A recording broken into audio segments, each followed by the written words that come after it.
Mae yna glwb pêl-droed yn Blaenau, wrth gwrs, ers bron i ganrif. Ac cyfleuon i hogia lleol fatha ni yn brin iawn, a bod y chwaraewyr yn dod o ochr o Lerpwl a Wrecsam ffona. Yn 1980, mi sefydlwyd y clwb yma, Blaenau Amaturiaid, a ges i'r fraint o chwarae yn y gêm cyntaf erioed i'r clwb yma yn Caerglyd yn erbyn Llandud na Amaturiaid. Oedd yna griw da o'r gymdeithas rhwng da ni. Y tîm sydd gennym ni heddiw yma, bob un yn nhw swn i ddweud wedi dod trwy y system ieuenctid gennym ni yma de. So mae o'n glwb yn y gymuned. Os fedra, byddai'n trio cael y cae yn barod rhan fwyaf ar brown di Gwynar ar ôl gwffan gweithio, lle, ond wrth gwrs mae nosweithiau'n cae mewn dros y gaea.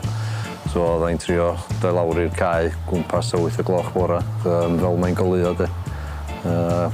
Dibynnu lot ar y tywydd, yn Stiniog da ni'n byw, lle ni'n dibynnu gormod ar y tywydd.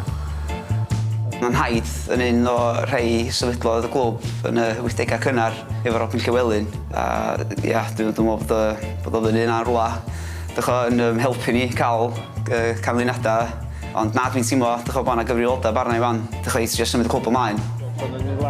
Mae'r clwb yn galon y gymuned, bod o pawb at ei gilydd. Pardon y pen, mae'n team effort. Mae gennym ni griw biwiog ar y pwyllgor. Yr hen stolwart, a gwaed y newydd yn y llall.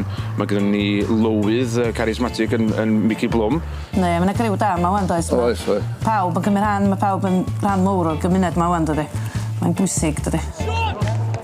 Mae tre fel Blaenau Ffestiniog yn haeddu clwb pêl-droed da. Maen nhw'n haeddu tîm sy'n llwyddo. Mae'n braf gweld yr gymuned yn dod allan fan i gefnogi ni.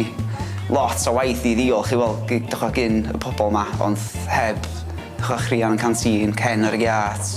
Sa clwb yma'n bodoli de, a sa gen bobl Blaenau yma sy'n caru pêl-droed ddim byd i neud ar bron Sadwrn.